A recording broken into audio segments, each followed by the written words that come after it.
നമസ്കാരം. മെട്രോ മാറ്റിനിയിലേക്ക് സ്വാഗതം. തൃഷയും വിജയും തമ്മിലുള്ള ബന്ധം ഇപ്പോൾ തമിഴ്നാട്ടിലെ പ്രധാന ചർച്ചാ വിഷയങ്ങളിൽ ഒന്നാണ്. തങ്ങളുടെ ബന്ധത്തെക്കുറിച്ച് ഔദ്യോഗികമായി ഇരുവരും എവിടെയും പറഞ്ഞിട്ടില്ല എങ്കിലും ഒരുമിച്ച് പങ്കെടുത്ത വേദികളും ചടങ്ങുകളും എല്ലാം ആളുകൾക്ക് സംസാരിക്കാനുള്ള ഒരിടം നൽകുകയായിരുന്നു. വിജയുടെ സത്യപ്രതിജ്ഞാ ചടങ്ങിൽ നടി തൃഷയുടെ സാന്നിധ്യം ഏറെ ശ്രദ്ധേയമായിരുന്നു. സൂര്യനായകനായ RJ ബാലാജി ചിത്രം കറുപ്പ് കഴിഞ്ഞ ദിവസം പുറത്തിറങ്ങിയിരുന്നു. നടി തൃഷയാണ് ചിത്രത്തിൽ നായികാ വേഷത്തിൽ ഉള്ളത്. ചിത്രത്തിന്റെ ആദ്യ ഷോ കാണാൻ ചെന്നൈയിലെ രോഹിണി തിയേറ്ററിൽ നടി എത്തിയിരുന്നു. സിനിമ കഴിഞ്ഞ് കാറിൽ മടങ്ങുന്നതിനിടെ ആരാധകർ നടിയുടെ ചിത്രങ്ങളും വീഡിയോകളും പകർത്തുകയും സംസാരിക്കാൻ ശ്രമിക്കുകയും ചെയ്തു. കറുത്ത ടീഷർട്ടും ജീൻസും ധരിച്ചെത്തിയ തൃഷയുടെ വീഡിയോ സാമൂഹിക മാധ്യമങ്ങളിൽ ശ്രദ്ധ നേടുകയായിരുന്നു. ദളപതിയെ അന്വേഷിച്ചു എന്ന് പറയൂ എന്നായിരുന്നു ആരാധകൻ തൃഷയോട് പറഞ്ഞത്. ഇതിന് തലയാട്ടിയ തൃഷ ഉറപ്പായും എന്നും മറുപടിയും നൽകിയിരുന്നു. തുടർന്ന് ഫോണിൽ നോക്കി ചിരി അടക്കാൻ ശ്രമിക്കുന്ന തൃഷയെയും വീഡിയോയിൽ കാണാമായിരുന്നു. പിന്നീട് മറ്റ് ആരാധകരെ അഭിവാദ്യം ചെയ്ത് അവരുടെ കാർ കടന്നു പോകുകയായിരുന്നു. മെയ് 10-നായിരുന്നു വിജയ് തമിഴ്നാട് മുഖ്യമന്ത്രിയായി സത്യപ്രതിജ്ഞ ചെയ്തത്. ചടങ്ങിൽ തൃഷ പങ്കെടുത്തിരുന്നു. പച്ചയും സ്വർണ്ണ നിറവും കലർന്ന സാരിയും മുടിയിൽ പൂവും അണിഞ്ഞെത്തിയ താരത്തിന്റെ ലുക്ക് സോഷ്യൽ മീഡിയയിൽ വൈറലായി. സത്യപ്രതിജ്ഞാ ചടങ്ങിന് ശേഷം തൃഷ പങ്കുവച്ച ഒരു ഇൻസ്റ്റഗ്രാം പോസ്റ്റിൽ സ്നേഹമെന്നും ഉച്ചത്തിൽ മുഴങ്ങും എന്ന തലക്കെട്ട് നൽകിയതും ചർച്ചയായി മാറിയിരുന്നു. വിജയ് മുഖ്യമന്ത്രിയായി സത്യപ്രതിജ്ഞ ചെയ്തതോടുകൂടി ഇനി എന്താണ് വിവാഹമോചന ഹർജിയിൽ സംഭവിക്കാൻ പോകുന്നതെന്നും തമിഴകം ഉറ്റുനോക്കുന്ന കാര്യം തന്നെയാണ്. കോടതിക്ക് പുറത്ത് ഹർജി ഒത്തുതീർപ്പാക്കിയെന്ന തരത്തിലുള്ള റിപ്പോർട്ടുകൾ നേരത്തെ തന്നെ പുറത്തു വന്നിരുന്നു. അതേസമയം അടുത്തിടെ പുറത്തു വന്ന ഒരു വാർത്തയാണ് ഇപ്പോൾ സമൂഹ മാധ്യമങ്ങളിൽ വലിയ ചർച്ചകൾക്ക് വഴിവെച്ചിരിക്കുന്നത്. പ്രശസ്ത നടി മാളവിക മോഹനൻ പങ്കെടുത്ത ഒരു പൊതുപരിപാടിക്കിടെ തമിഴ് സൂപ്പർ താരം വിജയെയും നടി തൃഷയെയും കുറിച്ച് മാധ്യമപ്രവർത്തകർ ചോദിച്ച ചില ചോദ്യങ്ങളാണ് വിവാദങ്ങൾക്ക് കാരണമായത്.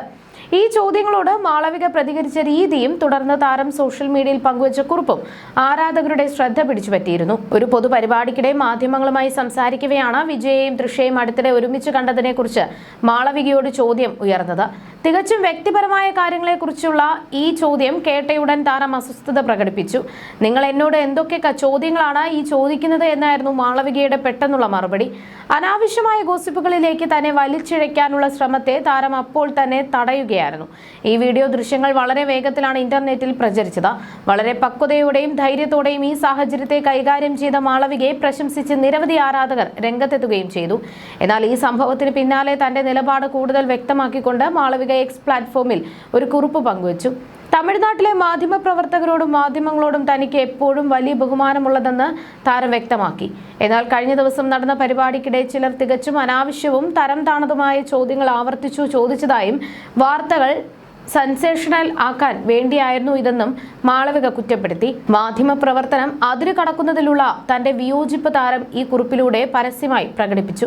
തനിക്ക് വിജയുമായുള്ള ദീർഘകാലത്തെ സൗഹൃദത്തെക്കുറിച്ചും മാളവിക ഈ കുറിപ്പിൽ ഓർമ്മിപ്പിച്ചു. കഴിഞ്ഞ 7 വർഷമായി തനിക്ക് വ്യക്തിപരമായി അറിയാവുന്ന ആളാണ് ദളപതി വിജയ് എന്നും അദ്ദേഹത്തോട് തനിക്ക് വലിയ ബഹുമാനമുണ്ടെന്നും താരം പറഞ്ഞു. വിജയ് തന്റെ നല്ലൊരു സുഹൃത്താണെന്ന് പറയുന്നതിൽ അഭിമാനമുണ്ടെന്നും വ്യക്തമാക്കിയ മാളവിക അദ്ദേഹത്തിന്റെ സിനിമാ ജീവിതത്തിലെ വളർച്ച അത്ഭുതത്തോടെയാണ് നോക്കി കണ്ടിട്ടുള്ളതെന്നും കൂട്ടിച്ചേർത്തു. ഭാവിയിലെങ്കിലും മാധ്യമങ്ങളുമായുള്ള ഇടപെടലുകൾ എല്ലാവരുടെയും അന്തസ്സ് നിലനിർത്തിക്കൊണ്ട് പരസ്പര ബഹുമാനത്തോടെയുള്ളതായിരിക്കണമെന്ന് താൻ ആഗ്രഹിക്കുന്നതായും താരം വ്യക്തമാക്കി. ലോകേഷ് കനകരാജ് സംവിധാനം ചെയ്ത 2021 പുറത്തിറങ്ങിയ മാസ്റ്റർ എന്ന സൂപ്പർ ഹിറ്റ് ചിത്രത്തിലാണ് മാളവിക മോഹനൻ വിജയുടെ നായികയായി അഭിനയിച്ചത്. വിജയ് സേതുപതി വില്ലനായി എത്തിയ ഈ ചിത്രം കോവിഡ് പ്രതിസന്ധികൾക്ക് ശേഷം തമിഴ് സിനിമാ തിയേറ്ററുകൾക്ക് വലിയ ഉണർവാണ് നൽകിയത്. അടുത്തിടെ നൽകിയ ഒരു അഭിമുഖത്തിൽ ഷൂട്ടിംഗ് സെറ്റിൽ വെച്ച് വിജയെ ആദ്യമായി കണ്ട ഓർമ്മകളും മാളവിക പങ്കുവച്ചിരുന്നു. സെറ്റിൽ വളരെ ശാന്തനും അച്ചടക്കമുള്ളതുമായ പെരുമാറ്റമാണ് വിജയുടേതെന്നും എന്നാൽ പരിചയപ്പെട്ട് കഴിഞ്ഞാൽ അദ്ദേഹം വളരെ സൗഹൃദത്തോടെയും സ്നേഹത്തോടെയും പെരുമാറുന്ന നല്ലൊരു മനുഷ്യനാണെന്നും മാളവിക പറഞ്ഞിരുന്നു. തമിഴകത്തെ ഹിറ്റ് ജോഡിയായിരുന്നു വിജയും തൃഷയും. ഒരേ കാലഘട്ടത്തിലാണ് ഇരുവരും താരപദവിയിലേക്ക് ഉയരുന്നത്. അന്നും ഗോസിപ്പുകൾ വന്നിരുന്നു. 2008 കുരുവി എന്ന സിനിമയ്ക്ക് ശേഷം ഇവർ ഒരുമിച്ച് കുറെ കാലം സിനിമകൾ ചെയ്തില്ല. വിജയുടെ കുടുംബത്തിന്റെ എതിർപ്പാണ് ഇതിന് കാരണമെന്നായിരുന്നു റിപ്പോർട്ടുകൾ. 2021 വിജയുടെ അവിഹിത ബന്ധം കണ്ടെത്തിയതെന്നാണ് സംഗീത പറയുന്നത്. പിന്നീട് അങ്ങോട്ട് തന്നെ പൂർണ്ണമായും അവഗണിച്ചു. മുമ്പുണ്ടായിരുന്ന ജീവിതത്തിലെ സൗകര്യങ്ങൾ ഇല്ലാതായി. നടിയുമായുള്ള ബന്ധം അവസാനിപ്പിക്കുമെന്ന് പറഞ്ഞെങ്കിലും അതുണ്ടായില്ല. തനിക്കും മക്കൾക്കും അപമാനമുണ്ടാക്കുന്ന തരത്തിൽ ഇരുവരും പ്രവർത്തിച്ചുവെന്നും സംഗീത ആരോപിച്ചു. വിജയുടെ സത്യപ്രതിജ്ഞാ ചടങ്ങിൽ സംഗീതയും മക്കളും എത്തിയില്ല. എന്നാൽ തൃഷ കൃഷ്ണൻ എത്തിയിരുന്നു. വിജയുടെ ബന്ധുക്കൾ തൃഷയെ സ്വീകരിക്കുകയും ചെയ്തു. ഇത് പലർക്കും ആശ്ചര്യമായി. നിയമപരമായി ഇപ്പോഴും വിജയുടെ ഭാര്യ സംഗീത തന്നെയാണ്. You are watching You're watching me on metromatney.com. on metromatney.com. metromatney.com. Subscribe for more videos. Subscribe for more videos. Subscribe here for more videos. Subscribe now. Thank you.